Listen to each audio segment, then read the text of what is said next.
It's the Rock and Refuel Recruiting Roundup. That's Jason Jewell. I'm Jared Cohen.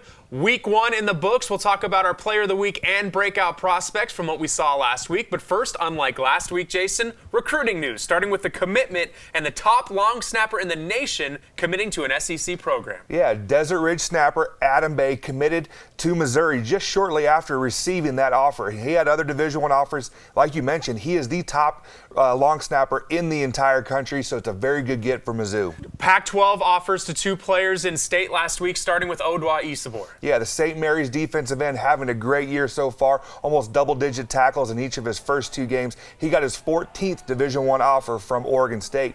Then the second offer we want to talk about is the first offer for a junior, Jamari Joyner at Cienega. Started his career at South Point High School on the varsity as a freshman, very dynamic player. He's a kid playing quarterback that is an athlete, but he got his first offer, and it comes from local U of A. Now let's talk about our Player of the Week last week, Jason. Another quarterback to talk about, and wow, what a performance it was on a national stage. Yeah, Saguaro quarterback Max McGill, you mentioned, there's no bigger stage than those high school kids playing on ESPN. Saguaro was going up against Valor Christian. McGill had over 150 yards passing with 2 touchdowns, and then he was dynamic on the ground with over 170 yards and 2 more scores. Breakout prospects. We were out at games last Friday. Let's start with you. Let's talk about another quarterback as a breakout prospect from last week. Yeah, I'm actually going to mention, too, I was at a shootout, Cactus and Bradshaw Mountain, and we talked about Bradshaw Mountain quarterback Gunnar Bundrick over during the Daily Dozens. He had all he did was had 7 touchdown passes in that game. But the guy, this is a breakout prospect section, so I want to talk about Cactus Jr.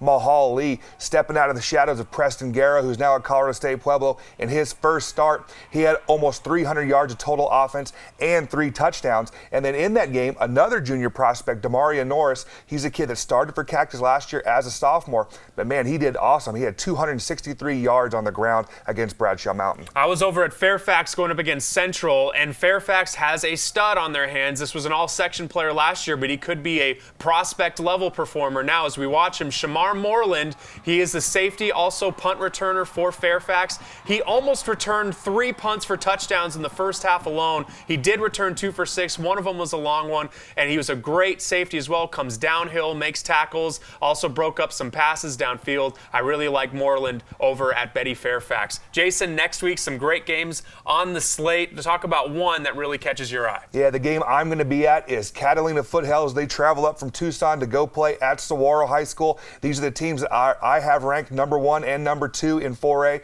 We know about all the prospects at Saguaro. They're just loaded with all those Division I guys. This could be their toughest test. Catalina Foothills led by U of A commit Rhett Rodriguez at quarterback. That's Jason Jewell. I'm Jared Cohen. This has been the Rock and Refuel Recruiting Roundup.